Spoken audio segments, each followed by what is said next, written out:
présentation. Avec plaisir. Est-ce que tu peux te présenter? Moi, c'est Chris. J'ai 26 ans dans une semaine. Je suis originaire d'ici, de La Réunion, de Saint-Denis de base. Maintenant, j'habite à Saint-Pierre. Je suis passé par Paris pendant de longues années avec ma maman, etc. Et pas mal de voyages aussi, étant un petit peu plus jeune, vers ma vingtaine d'années. Et voilà. Et là, tu vas participer à un peu une expérience à la fois journalistique et sociologique. Journalistique parce que c'est Parallèle Sud qui t'interroge, et sociologique parce que ça fait partie d'un projet qui s'appelle Isopolis, qui veut parler de résilience territoriale et de gouvernance.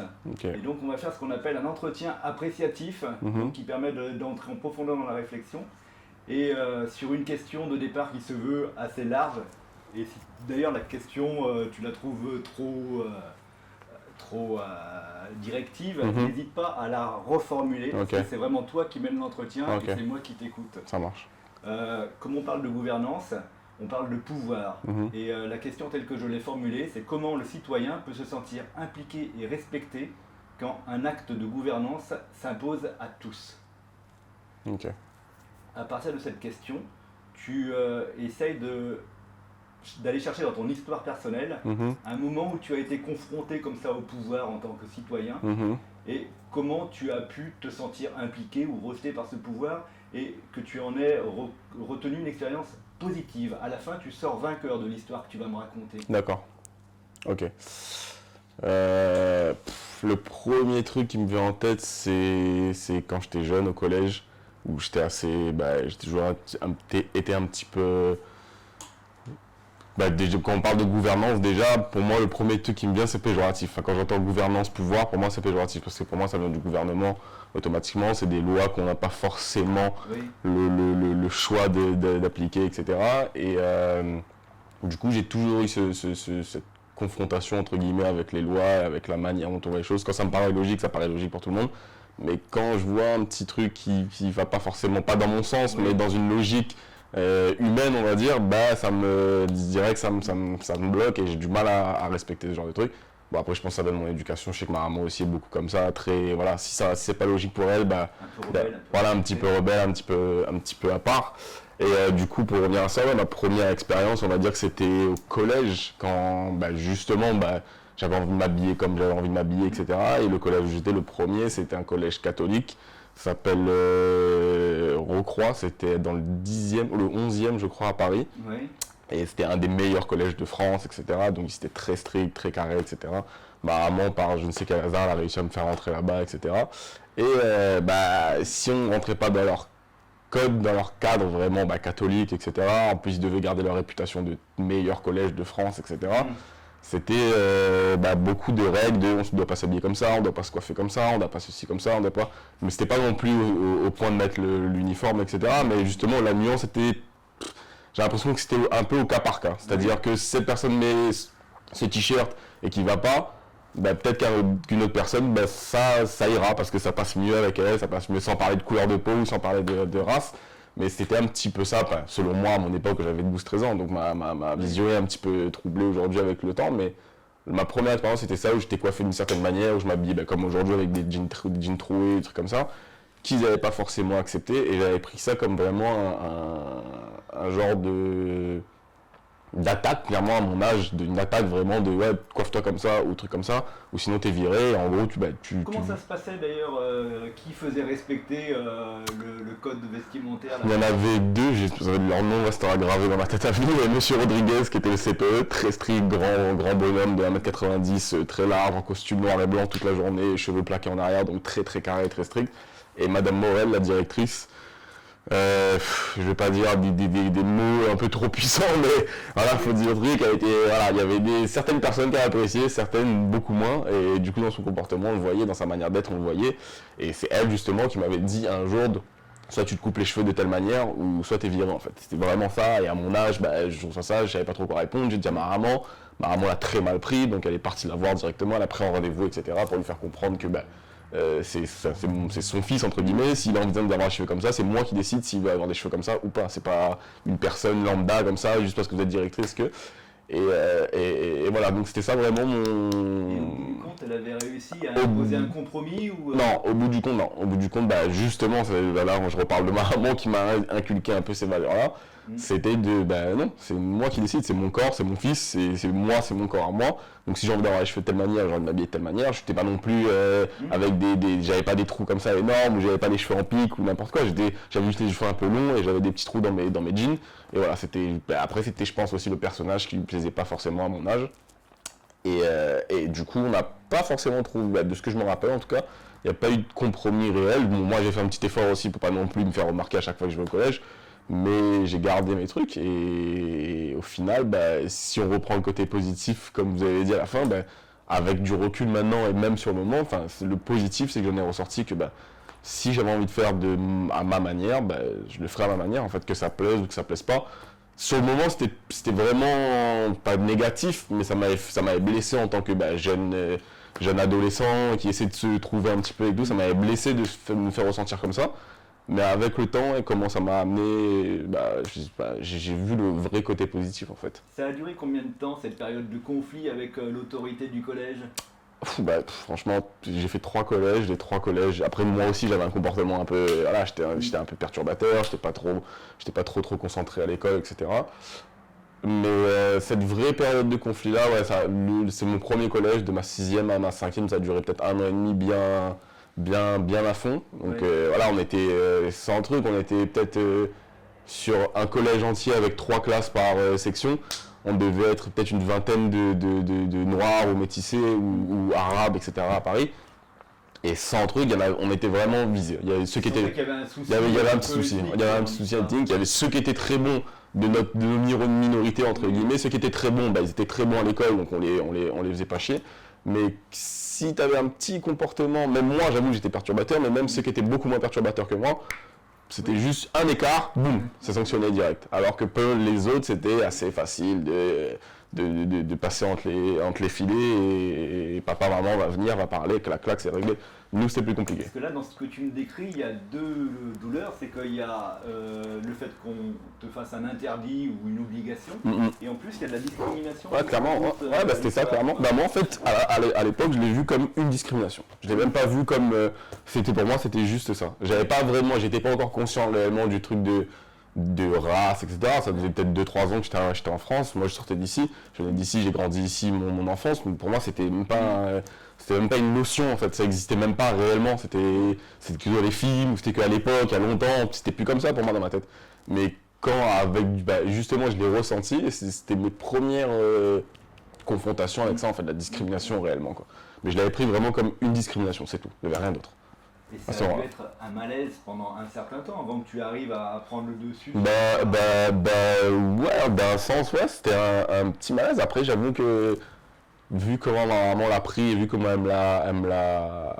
Je pense que si elle avait eu un autre comportement face à ça, qu'elle avait réagi différemment, ça m'aurait fait réagir différemment forcément, mais dans le sens où elle m'a bien fait comprendre que c'était absolument pas de ma faute. Il y avait 0% de ma cause à moi qui fait qu'aujourd'hui on a ce problème-là. S'il y a un problème, c'est peut-être à cause d'elle ou à cause de la directrice ou à cause de l'école, mais en aucun cas c'est à cause de moi. Donc moi j'ai pas eu de choses à prouver ou à essayer de surmonter, etc. Parce que pour moi c'est elle qui gérait.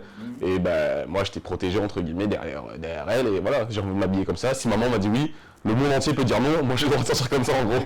Donc c'était vraiment, après avec le temps quand je me suis rendu compte, oui forcément il y a des moments où on voit du racisme ou des choses comme ça et ça révolte un petit peu et je pense que ces choses-là étant plus petit, ça c'est pas anodin aujourd'hui face à nos réactions. Mais ouais, à ce moment-là, c'était vraiment, si maman a dit oui et que je peux sortir comme ça, je sortirai comme ça, voilà, c'est tout. Et c'était la première fois que ta maman prenait tes causes pour toi ? Non. Et t'aidais ? Non, c'était ni la première fois ni la dernière fois, ça a duré jusqu'à maintenant, je pense que ça arrive. D'accord. Mais ouais, même étant petit, même, je sais pas, même avec du recul, elle me raconte des histoires que ma première primaire privée à Paris, il m'avait pas accepté de trucs, elle s'est battue pour pouvoir faire entrer mon dossier, elle a forcé, elle a cassé des portes pour pouvoir arriver là. Et même sur le moment, je m'en rendais pas compte, pour moi c'était normal, c'était le rôle d'une maman. Ouais. Mais même sur le moment, je me rendais compte que putain, elle est en train de forcer, elle est en train de... en train de faire chier tout le monde juste pour me faire rentrer ici, donc c'est vraiment que ça doit être important en fait. Donc je me rendais compte de l'ampleur de ses efforts à ce moment-là, de ouf, ouais, grave. D'accord, et tu adhérais surtout à ce qu'elle te disait? Bah, à l'époque, oui. À l'époque, elle était de ton côté. Ouais, quoi qu'il en soit. Bah, ça, même après, il y a des moments un petit peu plus compliqués, l'adolescence, quand on se rebelle un peu, etc. Mais sinon, tout au long de ma vie, ouais, j'ai su que si elle faisait quelque chose comme ça, c'était pour mon intérêt, quoi qu'il en soit. Ouais. À la fin du collège, en 3e, tu étais mieux que lorsque tu es rentré en 6e? T'avais réussi en 3e, 6e, 5e, j'étais, bon, on ne peut pas dire que j'étais au bas de l'échelle, mais pas loin. 5e, 4e, je suis descendu, c'est-à-dire j'ai lâché l'école, j'y allais plus, je faisais n'importe quoi, etc. Du coup, en 3e, je l'ai fait au Vietnam. Au Vietnam, parce que mon père et ma belle-mère qui habitaient ici au moment où moi j'étais à Paris avec ma maman, ma belle-mère a été mutée au Vietnam pour travailler chez Canal+, ils devaient créer un genre de Canal+, au Vietnam, donc ils ont envoyé une équipe un peu partout dans le monde pour créer ça. Et du coup, moi, vu que ce moment-là, j'étais vraiment au plus bas et qu'ils ont dit, bon, là, on sait plus quoi faire avec lui, il fait n'importe quoi, ils m'ont envoyé avec mon papa et ma belle-mère qui étaient un petit peu plus stricts, un petit peu plus truc, et du coup, je suis allé dans une école française au Vietnam, ma 3e. Et voilà, là, il y a un niveau, enfin, il y a une classe par niveau. Donc il y a une seule classe de CM1, une seule de CM2, une seule de 6e, etc. Et du coup, l'éducation est différente. C'est-à-dire que les profs sont beaucoup plus, je veux dire, disponibles. Oui. Le niveau même est un petit peu supérieur. Donc j'ai remonté un petit peu la pente, on va dire, en 3e, en dépassant à je ne sais pas combien de moyenne au plus bas, à 12-13 de moyenne, correct. Donc la 3e était un petit peu différent. Et tu te sentais sans doute aussi moins discriminé et puis moins de pression. D'un sens, voilà, au Vietnam, vu qu'on était tous de pays différents, d'endroits différents, etc., c'était vraiment un gros, et surtout qu'on était tous français dans un pays qui n'a rien à voir avec la France, donc on était vraiment un petit groupe, on va dire, on se connaissait tous, même les étrangers d'autres pays, les Allemands, les Américains, les Anglais, les Australiens, etc., de notre génération à nous, du moins collège, lycée, etc., on était vraiment une petite communauté, on va dire, donc il n'y avait pas de... Il n'y avait pas de tout ça, il n'y avait pas de trucs. Il n'y avait peut-être pas de règles qui s'imposaient à toi. Ouais, il n'y avait pas forcément, ils avaient leurs règles comme tous les lycées, comme tous les collèges, et surtout dans un pays étranger où tout peut être un peu différent que les lois françaises, etc. Mais en soi, non, tout le monde était différent. Mon directeur, il était juif, le gérant des surveillants, c'était un Vietnamien, un Français, l'autre, il y avait une Éthiopienne, enfin c'était vraiment un gros melting pot de races, mais du coup là, rien à voir, je me suis pas du tout senti ni discriminé, ni mis à part, ni différent, ni quoi que ce soit, ouais. Donc c'était vraiment, c'est ça qui m'a fait aussi aider un petit peu à remonter correctement au niveau scolaire, quoi. Ouais. Ça a l'air d'être un moment vachement important. Ah ouais, je pense que si j'avais continué sur la même voie que j'étais en 4e, 5e, j'aurais ni le bac, ni le brevet, ni rien. Là, c'est le Vietnam, c'est là où j'ai eu mon brevet, du coup.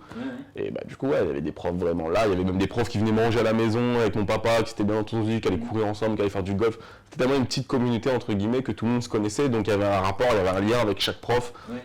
On pouvait se voir le week-end dans les délires des Français qui faisaient le week-end. Donc c'était vraiment une petite... c'est ça aussi, je pense, qui m'a fait, comme dans toutes les autres classes, quand il y avait un prof qui faisait un petit peu plus attention à moi, forcément tu te sens un petit peu plus important et du coup tu essaies de faire des efforts pour cette personne, même si tu n'apportes pas sa matière, tu vas essayer d'avoir un minimum et de travailler un minimum. C'est ça qui m'a fait justement remonter un petit peu niveau scolaire, je pense. Ouais. C'est peut-être pas étiqueté comme tu l'étais à Paris, comme clairement pas. Qui s'habille. Clairement pas. Ils m'ont fait des remarques forcément parce que j'étais toujours à pousser un petit peu le bouchon, etc. Ils m'ont fait des petites remarques, ils m'ont dit fais attention à ça, fais attention à ci, mais ça n'a jamais été ah ok t'as fait ça, boum, allez.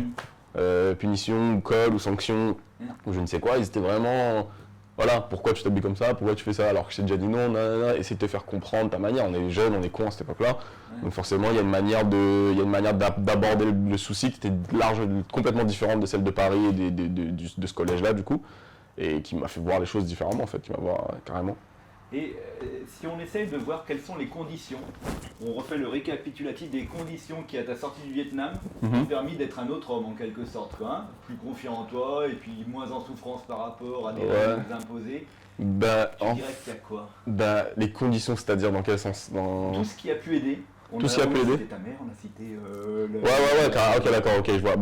Déjà, en fait, je suis arrivé au Vietnam très fermé parce que c'était pas de force, mais voilà, c'était limite, j'avais pas le choix, j'étais jeune, je faisais n'importe quoi. Mes parents ils m'ont dit tu vas là-bas et c'est tout, c'est comme ça, il n'y a pas d'autre truc, même si j'avais ma copine, même si j'avais mes potes, même si toute ma vie était là, d'un coup ils m'ont envoyé là-bas, etc. Donc du coup, le tout début, j'étais un petit peu fermé, ça veut dire que je faisais par défaut, j'avais pas le choix, donc je le faisais. J'appréciais quand même des moments parce qu'on est voyagé un petit peu autour en Asie, etc. Donc j'ai quand même vu pas mal de choses, c'était cool. Et il a fallu qu'un gars arrive dans ma classe, Henri il s'appelait, c'était toujours un pote à moi, on se parle de temps en temps, etc. Et il est arrivé dans ma classe et il m'a fait changer la vision du truc en fait. Parce que lui il est arrivé avec tellement une bonne vibration dans le sens où il prend chaque moment comme une expérience entre guillemets, même à son âge, pourtant on était jeunes, mais il a vraiment fait ça et je me suis dit putain mais grave en fait, pourquoi je suis tout le temps en train de repenser à retourner à Paris alors que je suis là, j'ai pas le choix, donc autant kiffer, etc. Et du coup c'est devenu mon meilleur pote là-bas pendant qu'on était là-bas notre année. Et donc on a bien kiffé, on a bien rigolé, on a bien découvert, on a bien des trucs. Et à la fin du Vietnam, j'étais un petit peu dans le sens où, bon, ok, c'était cool cette année-là, mais il faut absolument que je rentre. Et c'est bon, c'est pas que j'en ai marre, mais voilà, c'est bon, j'ai fait mon expérience, il faut que je me casse. Et du coup, tout ce processus qui a duré 1 an, entre rencontrer des gens, parler anglais, apprendre l'anglais couramment quasiment, faire des choses que j'aurais jamais fait à Paris, etc. T'as vu que là-bas on est beaucoup plus riche, entre guillemets, notre pouvoir d'achat est multiplié par 20. On a fait plein d'expériences, etc. Et je me suis dit, ouais, mais en fait, c'est juste le globalité du truc. Putain, mais en fait, il y a tellement de choses à vivre dans le monde, en fait. Je peux pas rester fermé dans ma mentalité que j'avais quand j'étais à Paris, je travaillais pas à l'école, je faisais n'importe quoi. Donc je pense que c'est ça, c'était vraiment la grosse condition, le gros truc qui a fait que j'ai changé de total en rentrant en fait. J'étais vraiment quelqu'un de différent, j'avais vu les choses différemment, j'avais voyagé, j'avais vécu dans un autre pays, j'avais appris une autre langue. Donc je suis revenu 1 an après, pile quasiment jour pour jour, avec, je sais pas moi, 20 000 connaissances en plus, 20 000 informations en plus. Donc ouais, c'est vraiment ce truc de changer de pays, changer de culture, changer de truc, qui a fait que je suis devenu différent, carrément. Et t'arrivais sans doute plus facilement à t'insérer dans le nouveau. Ouais, voilà, après j'étais moins direct contre moi, tout le temps c'est ça va là, etc. J'étais beaucoup comme ça, un petit peu paranoïa par rapport à ce qui s'était passé, entre guillemets. Mais j'étais beaucoup moins comme ça, en fait. Je me dis, le monde est tellement vaste, tellement de trucs qu'on peut pas me faire chier moi tout de suite, là, maintenant, toute la planète va pas me tomber dessus. Donc ouais, voilà, ok, on va me saouler pour ça, je vais rectifier le tir, je vais passer entre eux, voilà, fini, je vais pas me prendre la tête avec chaque personne qui est pas d'accord avec moi. Je vais faire ce qu'il y a à faire, s'il faut vraiment le faire. Et après, voilà, on trace, et voilà, c'était tout. C'était vraiment ça, le changement de mentalité réel à ce moment-là, ouais. Et ça a duré jusqu'à là, même maintenant, j'ai fait des voyages il y a quelques années, qui m'ont rechangé encore d'une autre manière, complètement, voir la vie différemment totale. Et en bien, j'espère, mais ouais, voilà, c'était vraiment ça. Si on devait se projeter, alors peut-être j'ai une petite idée, c'est, imagine, tu as un fils qui est à l'adolescence, qui a les mêmes problèmes que toi tu avais à l'époque, et tu fermes les yeux, et on est sur 5 ans, et quelles sont les conditions que tu dois mettre en place pour que cet enfant-là puisse arriver à la fin de ces 5 ans dans le même état que toi tu étais quand tu es revenu du Vietnam, quoi, confiant en lui, qu'est-ce que tu ferais pour lui? Même pas besoin de penser à un fils parce que j'ai un petit neveu qui a 14 ans bientôt et qui a toute sa vie ça a été le même schéma que le mien. J'ai l'impression d'avoir vu un copier-coller, même toute ma famille le dit, tout le monde le voit, tout le monde le sait, enfin c'est vraiment un copier-coller de ma vie, entre guillemets. Il a aimé les mêmes choses au même moment, il regarde les mêmes trucs, il a la même manière de parler, il a les mêmes moments où il commence à se rebeller, il a la même, on va dire, la même subtilité dans sa manière de faire, etc. Et je le ressens. Et en fait, là, je me dis que je pense qu'il faut passer par cette période-là. De toute façon, faut pas avoir un fil tout rose non plus pour dire la vie est parfaite, etc. Il y a toujours des petits accros quelque part. Et ce que j'essaie de lui faire comprendre, en fait, c'est que là, même à son âge, là, il est encore jeune, il est un peu encore dans son truc, il a l'impression d'avoir raison sur tout, etc.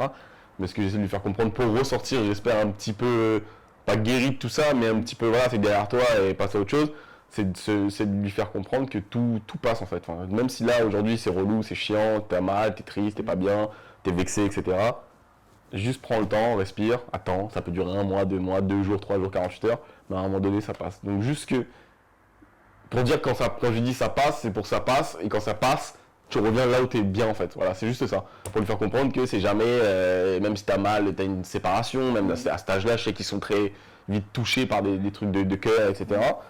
Je lui dis, ça dure un temps. C'est vraiment, tu te dis que si tu vis ça, c'est tant de temps dans le temps, entre guillemets, et après tu vas revenir là où tu as kiffé, là où tu étais heureux, tu étais tranquille. Donc c'est vraiment ce que j'essaie de lui faire comprendre et que, à part ça, après les valeurs de principe. Des conseils, quoi. Ouais, je lui parle, j'essaie de lui faire comprendre. Dès qu'il fait des choses, qu'il me dit, il me raconte des trucs, et je vois que son comportement n'a pas été bon à ce moment-là, je lui dis non, c'est pas comme ça que ça se passe. Frère. Je dis demain, il y a quelqu'un qui te fait du mal, tu auras forcément envie de lui faire du mal, un truc, mais c'est pas forcément la manière de faire, c'est pas forcément ce qu'il faut faire directement, etc.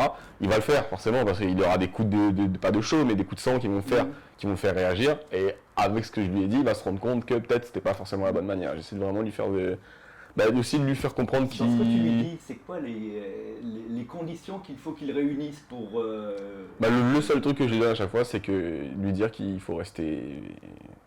qu'il ne faut pas faire semblant d'être quelqu'un d'autre pour t'amener dans peut-être des environnements qui sont pas les bons ou traîner avec des gens qui sont pas les bons, etc.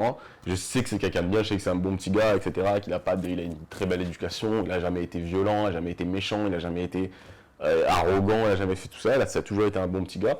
Donc, me dire, reste qui tu es, qui t'es faux au fond de toi, et normalement, tu vas rester dans les mêmes... Il n'y a pas de raison. Moi, je veux dire, j'ai eu ces moments justement où j'étais pas moi-même et j'ai été amené à être dans des situations, des environnements qui n'étaient pas les bons, et je me suis rendu compte après. Mais il n'y avait personne pour me dire, non, reste là, etc. Reste comme t'es, reste... C'est ce que j'essaie de lui faire comprendre. En fait, s'il reste comme il est, moi le connaissant plus que par cœur, s'il reste comme il est, il sera là où il faut. Donc, quand tu n'es pas avec lui, l'environnement qui l'entoure, il peut être négatif ou positif. Ouais, toujours. Ouais, il y a forcément une part de négatif, je pense. Mais après... Qu'est-ce que dans cet environnement-là, tu souhaites qu'il ait, quoi? Qu'est-ce qu'il faut qu'il ait pour réussir? En plus de tes conseils. Ouais, en plus de mes conseils, moi, ce qui m'a aidé beaucoup, hormis ma famille, etc., même à un moment donné, même la famille, ça passe secondaire, on va dire, entre guillemets, par rapport aux amis, etc. Mais ce qui m'a vraiment aidé, c'était des vrais bons amis, en fait. C'était des vrais bons potes autour de moi qui sont restés là. Et l'instinct fait que tu sais qui sont les vrais amis et qui sont les demi-amis, on va dire. Et de garder vraiment ses potes et qu'ils soient aussi importants, entre guillemets, que la famille pour ces vraies personnes. Moi, je peux les compter sur les doigts d'une main, mais je sais que ces gens-là, ils m'ont autant aidé que ma famille a pu m'aider, etc., etc. Parce que c'était justement, comme je dis, j'étais dans le bon environnement, parce que j'ai été moi-même, je suis tombé avec les bonnes personnes, et ces gens-là, ils m'ont autant aidé que même les gens les plus importants m'ont aidé dans ma vie au moment où il fallait, quoi. Donc ça, vraiment, comme je dis, ça revient au fait de rester soi-même, en fait, mais de garder ce principe d'amitié, de loyauté, de famille, etc., etc. Et il n'y a pas de raison qu'il aille au mauvais endroit, au mauvais moment. Hein. Ça va arriver peut-être, mais on va essayer de le sauver, quoi. Et quand il est confronté à un règlement, toi tu avais cité le règlement vestimentaire que tu trouvais brutal. Ouais, lui, il a vécu la même chose, pareil que moi en plus. Ouais.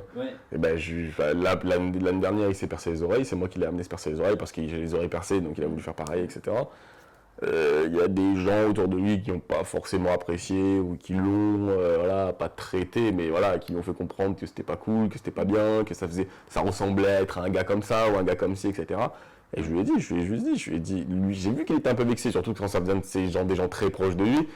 Ça l'a vexé, il savait pas s'il fallait enlever, s'il fallait garder, etc. Et je lui ai dit, regarde-toi dans le miroir, est-ce que t'aimes bien? Est-ce que t'aimes bien avoir ça sur tes oreilles? Il m'a dit, ouais, de ouf. Je lui ai dit, garde, voilà, c'est tout, ça s'arrête là. Je dis juste ça. Même si tu dois passer par des critiques, par des trucs chiants, par des trucs que tu vas subir, que t'as pas envie d'entendre, etc. Si toi, quand tu te regardes dans le miroir et que t'aimes bien, tu gardes, c'est tout. C'est comme ça que ça se passe. Et pour un petit truc comme une boucle d'oreille qui fait 2 cm. Il a la chance que ça n'empêche pas de rentrer en classe, enfin bon, heureusement. Oui, voilà, j'espère du coup, mais voilà, au collège aussi, on a déjà fait des remarques, ça m'a de s'habiller, etc., etc. Mais je lui dis, voilà, tu fais un effort forcément pour pas, si on te dit, arrive pas avec un trou et le lendemain t'es avec un chien encore plus déchiré, non, mais juste, reste comme t'es, fais ce que t'aimes et tu vas passer par les critiques, tu vas passer par ces moments chiants, etc. Mais bon, je veux dire, une remarque au collège, pour un jean, c'est un détail dans une vie après. Quand c'est déjà passé, c'est derrière, on va dire. C'est des petits trucs que tu te rappelles, mais on s'en fout. Donc voilà, je dis à chaque fois de rester comme il est, de faire ce qu'il aime. Je sais qu'il c'est pas non plus un gars très dans l'excès, il n'est pas excentré, ni dans son style, sa manière de parler, etc. Il reste assez dans les cases, on va dire. Donc j'estime qu'il a le droit, entre guillemets, de rester comme il est malgré les relous. Oui, et à partir de quel moment, l'ordre qui t'est imposé, tu peux l'accepter? Qu'est-ce qu'il faut pour que ce règlement, tu l'acceptes? Si je parle de moi personnellement, il faut que ce que je fasse, ça dérange absolument personne. Si je fais quelque chose et qui dérange absolument personne, je vois pas pourquoi on me dirait quelque chose en fait. C'est ce que j'ai envie de faire. Je suis pas non plus un voyou, je suis pas un gars perturbateur. Si demain je mets de la musique et que ça dérange quelqu'un à côté, je comprends. Donc je l'éteins, je baisse, etc. Si demain je mets quelque chose qui dérange quelqu'un parce qu'il l'a vu sur moi, t'as juste à tourner la tête et tu me vois plus en fait, c'est bon, c'est fini. Je me vois plus, on me regarde pas, etc. Donc c'est ce genre de... Après, la bienveillance peut être faible, hein, je veux dire, il y a des gens, il y a là, si mon t-shirt il a un message qui plaît pas à quelqu'un, je peux comprendre qu'il y a quelque chose. Mais oui, encore une fois, je suis pas quelqu'un d'excentrique, je suis pas quelqu'un qui donne son avis sur des choses à peu près, sur des petits sujets qui fâchent. C'est pas, voilà, mais je veux dire, en soi, ça dérange personne. Et je vois pas pourquoi on devrait me dire quelque chose en fait. Et pourquoi on devrait me l'interdire, ou pourquoi on devait... Après, quand ça dérange quelqu'un, oui, là, je compte. Je pense que c'est la définition de la liberté, ça. La liberté des. L'article, ça s'arrête. Ouais, ça arrête à la liberté d'autrui, quand en vrai. Là, c'est ça. C'est ce que moi, je ressens, ouais, c'est ça. C'est vraiment à partir du moment où ça dérange personne. Je vois pas pourquoi on m'interdirait, en fait. Voilà. Et maintenant, en partant de l'exemple très familial que tu as donné, dans l'organisation de la société actuelle, ouais.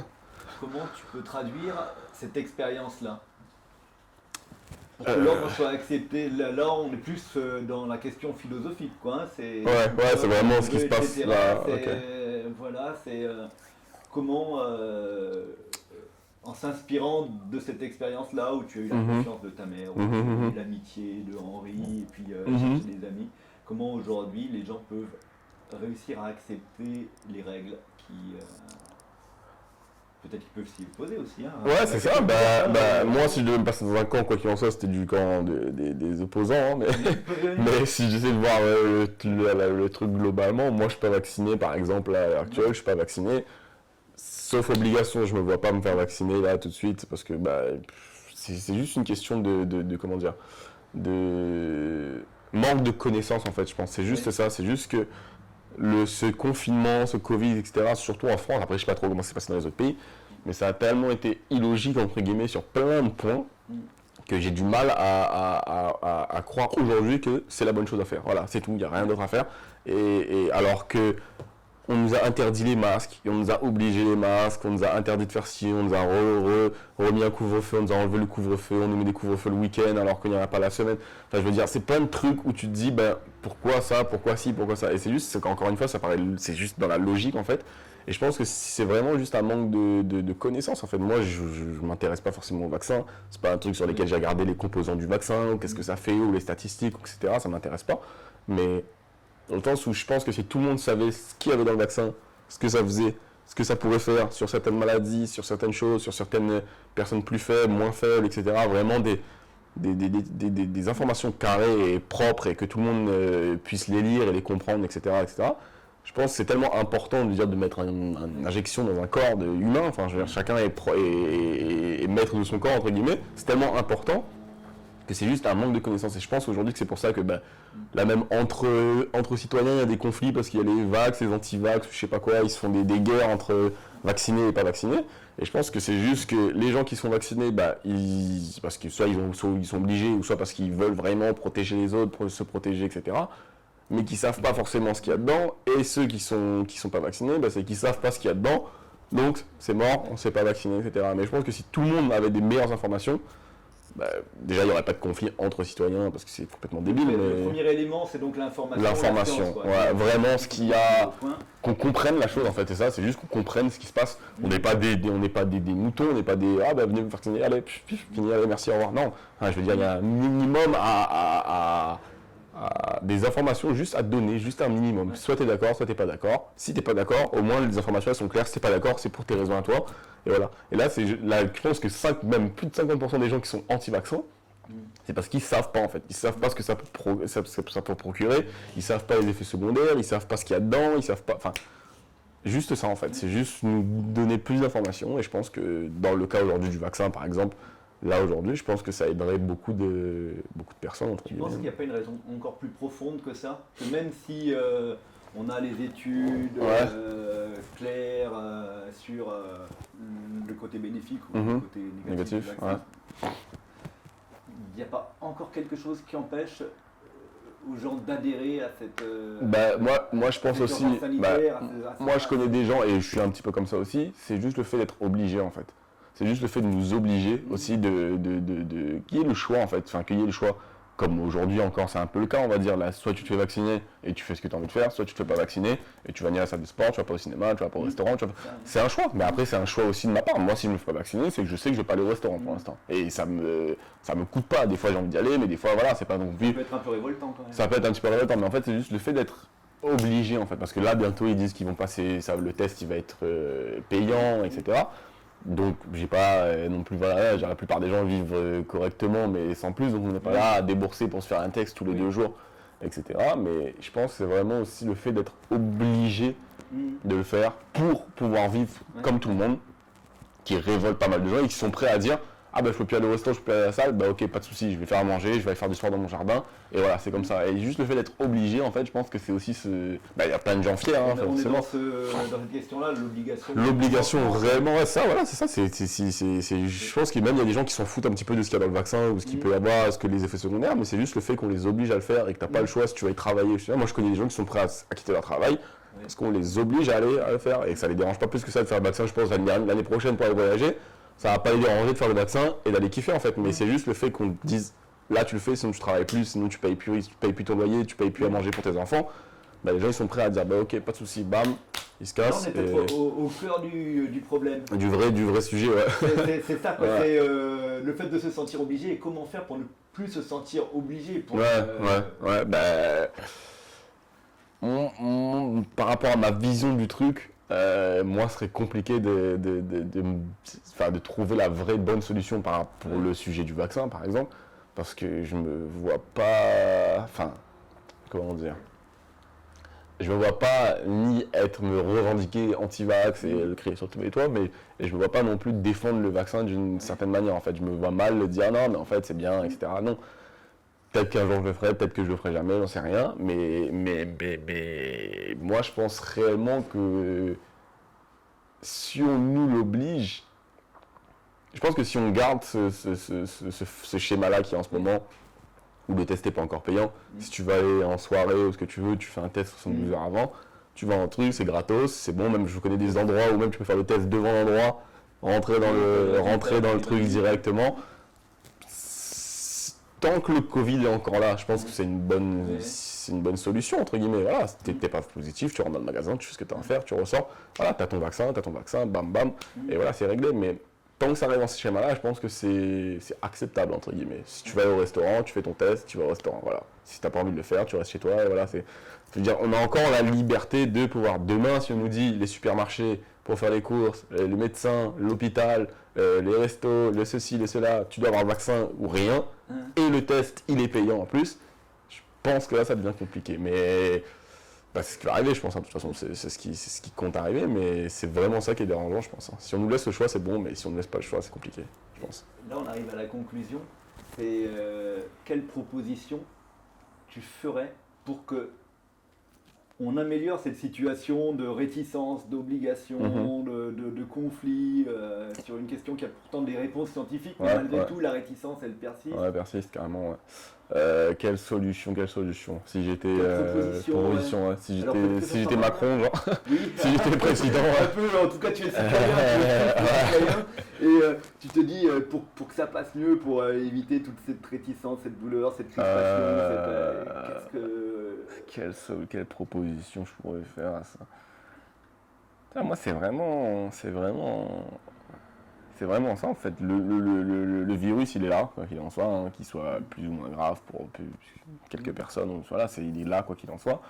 Ça peut être aussi grave qu'une fièvre ou 10 000 fois plus grave. Je veux dire, on a juste besoin comment dire ça, d'avoir le choix, entre guillemets, encore une fois, mais c'est vraiment ce que je pense, c'est que si on donnait le choix à tout le monde, je veux dire, on est quand même, ça fait bientôt 2 ans qu'on est dans cette histoire-là de Covid, etc.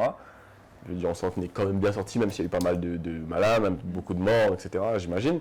Mais je veux dire, en soi, la grande population a été sauvée, ça tue pas plus que le cancer, ça tue pas plus que le sida. Je veux dire, c'est des choses qui arrivent, c'est la sélection naturelle, comme ils disent, hein, mais je pense que c'est laisser le choix. Je veux dire, aujourd'hui, Pour le sida, par exemple, on ne nous oblige pas à se protéger. Si tu te protèges, tu te protèges, tu ne te protèges pas, tu ne te protèges pas. Voilà, en fait, c'est ça. Et tu peux te contaminer toi comme tu peux contaminer quelqu'un, quoi qu'il en soit, que ça peut être le sida, une MST ou quoi que ce soit.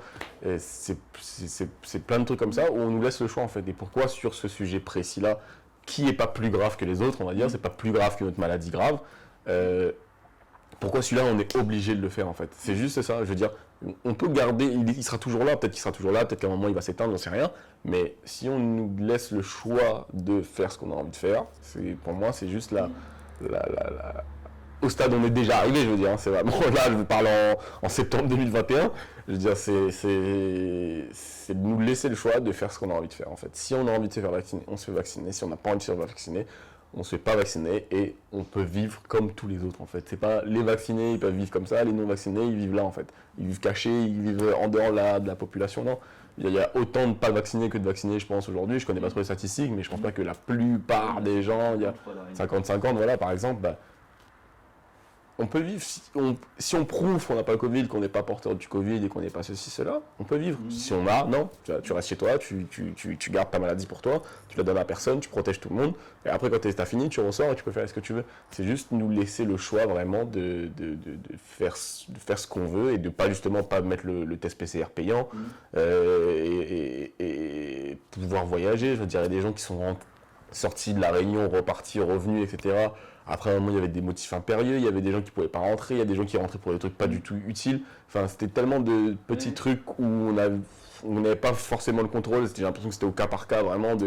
Là, si tu tombes sur quelqu'un qui est relou, tu vas te faire bloquer. Si tu tombes sur quelqu'un de cool, il va te laisser passer. Je veux dire, c'était vraiment ça. Il y a des gens qui m'ont dit, on n'a même pas vérifié leur test PCR dans l'avion. Et c'est tellement bancal de base que je ne vois pas pourquoi aujourd'hui ça devrait être aussi carré, aussi obligatoire, etc. Si on nous laisse le choix, je pense que c'est bon. Ben, c'est une très bonne proposition, enfin, je n'ai pas vu ta proposition, le choix c'est le libre arbitre. Ouais, voilà, le libre arbitre, c'est exactement ça. Vous pensez que ça s'appliquerait à tout acte de réglementation? Ouais, c'est ça, en fait, il y a des choses non, forcément, il y a des choses pour la sécurité de tout le monde, il y a des choses que, voilà, si on dit tu dois rouler à 110, tu dois rouler à 110, tu vas pas rouler à 280, forcément c'est pour la sécurité de l'autre. Encore une fois, c'est la liberté, comme je dis, si ça peut déranger quelqu'un, t'as pas le droit de le faire. Enfin, je veux dire, pour ta conscience et pour les gens autour, t'as pas le droit de le faire forcément. Là aussi, on rebondit sur un des premiers trucs que t'as dit. Ouais, voilà, c'est ça, c'est la liberté, c'est clairement ça. Ouais, pour moi, c'est ça, c'est juste la liberté en fait. Juste le libre arbitre, comme vous avez dit, c'est de faire ce qu'on veut et sans déranger les autres. C'est tout. Je pense que si tout le monde faisait ça dans toute la planète, faire ce que tu veux, sans déranger les autres, je pense que tout le monde irait mieux. Il n'y aurait pas toutes ces guerres, ces conneries, etc. Mais c'est vraiment genre, fais ce que tu veux dans ton cercle vital, on va dire, ton cercle vital, et tant que ça dérange personne d'autre, voilà. Et c'est juste ça pour moi. Ouais. Merci Chris. Ouais, avec plaisir. Cool.